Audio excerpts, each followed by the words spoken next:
Hello students, welcome to the YouTube channel of Elkin National School, Vasai East.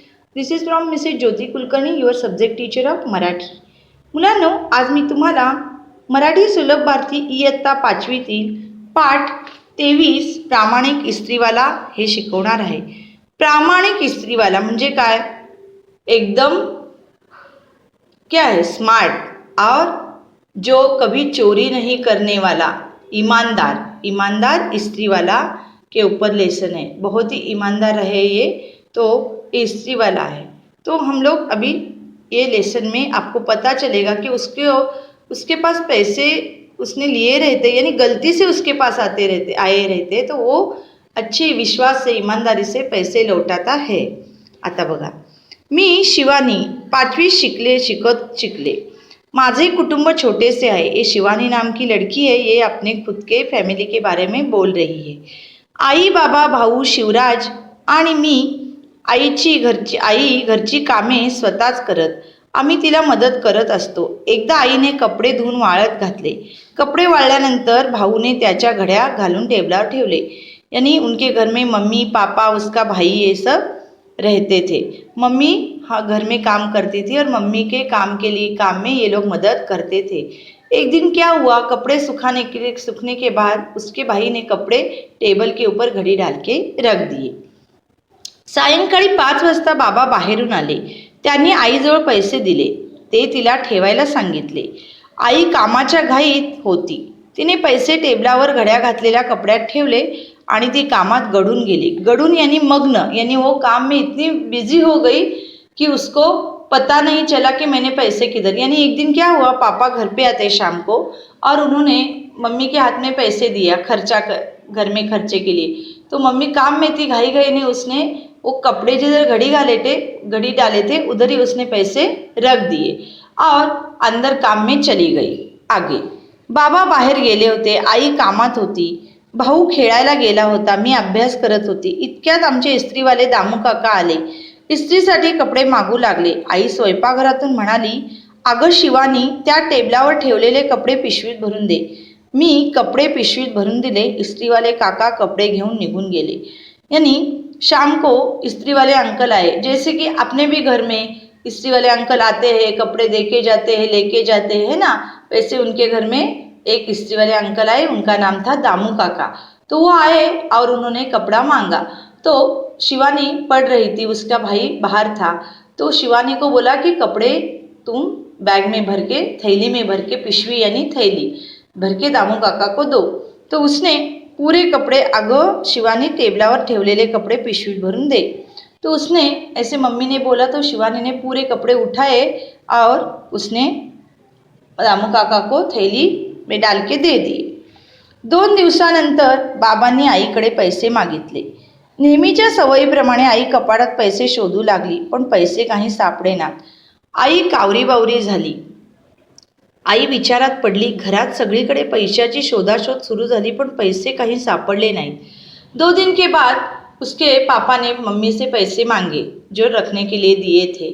तो mummy सब हमेशा कपाट में रखती थी, वैसे वो ढूंढने लगी, बट उसको मिले नहीं. आता मुलांनो, कावरी बावरी यानी थोड़ी सी डर गई, थोड़ी बेचैन हो गई. तो उसके बाद उन्होंने सब ढूंढा उसने, लेकिन किधर भी पैसा नहीं मिला. तो वो थोड़ी सी टेंशन में आ गई.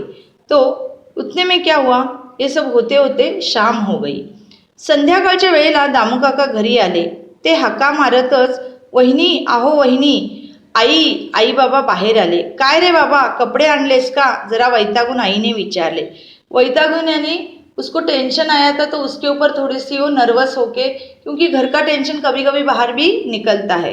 तो दामू काका अंकल थे इस्त्री वाले, वो आए और बोलने लगे कि वहीनी वहीनी यानी भाभी भाभी, ऐसे करके अंदर चलाया. तो बोले, क्या रे, आपने कपड़ा लाया क्या आप?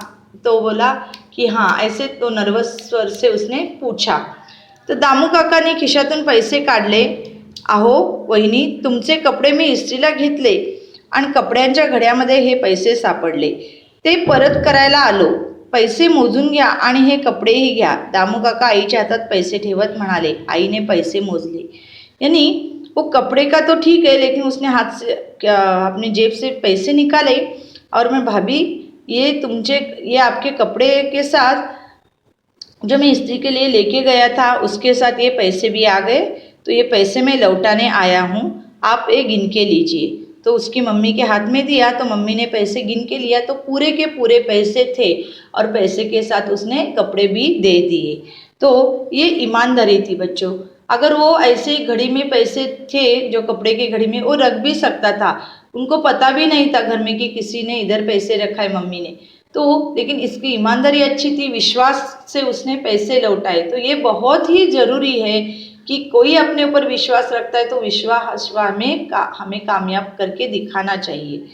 तो दामू काका पैसे बरोबर आहेत, तुझा प्रामाणिकपणा मला आवडला, बाबा म्हणाले। बाबा बक्षीस म्हणून दामू काकांना 100 रुपये देऊ केले। तेव्हा दामू काका म्हणाले, नको भाऊसाहेब, आम्ही गरीब आहोत पण कष्टानेच कमवून खाऊ। दामू काका जायला निघाले। आई बाबा त्याच्या पाठमोऱ्या आकृतीकडे कौतुकाने पाहत बसले। तो होने के बाद ये सब उसने ईमानदारी से पैसे दिए तो उसके घर में सबको अच्छा लगा और ज़्यादा करके पापा ने उनको बोला कि दामू काका ये लीजिए आपको इनाम के तौर पे 100 रुपये। तो उसने बोला कि नहीं, हम लोग मेहनत करके खाएंगे लेकिन ऐसे बख्शीश नहीं चाहिए, हम लोग खुद ईमानदार है और ईमानदारी से ही पैसे कमाएंगे। जो आपका था वो मैंने लौटा दिया, लेकिन अभी मुझे बख्शीश नहीं चाहिए, ऐसा उन्होंने दामू काका ने उसके पापा को बोला। तो ये बहुत ईमानदारी थी उनकी। तो यही मॉरल ऑफ द स्टोरी क्या है बच्चों, कि अगर हम लोग किसी ने विश्वास रखा तो हमें कोई भी चीज़ या किधर भी हमें ईमानदारी से ही काम करना चाहिए, चाहे वो घर हो, ऑफिस हो, बाहर हो, अपने फ्रेंड सर्कल में हो, हमें ईमानदारी रखनी चाहिए। एक विश्वास रहता है, वो विश्वास को टूटने नहीं देना चाहिए। तो ये था प्रामाणिक स्त्री वाला। इसके शब्दार्थ देखिए, कामात गड़ून जाने यानी कामात मग्न यानी काम में बिजी हो गई उसकी मम्मी। कावरी बावरी येणे यानी गोंधळून, मैंने बोला ना उसको सूझ नहीं रहा था, पैसे मिल नहीं रहे थे, इसलिए वो कावरी बावरी यानी गोंधळून गेली होती। वैतागणे चिढ़ने, वो गुस्सा हो गई थी क्योंकि उसको पैसे नहीं मिल रहे थे, टेंशन आया था। पाठमोरी आकृति, पाठीकरची बाजू यानी इधर देखिए पाठमोरी आकृतिकडे, जब दामू काका जा रहे थे तो पीछे से उनको अच्छा रिस्पेक्ट से ये मम्मी पापा देख रहे थे, त्याला पाठमोरी यानी हम कोई जाता है ऐसे घर से तो हम लोग उनके जब जाते हैं तब तक हम लोग देखते हैं ना, तो वैसे उसको पाठमोरी आकृती म्हणतात। तर हा होता प्रामाणिक स्त्रीवाला। थँक्यू।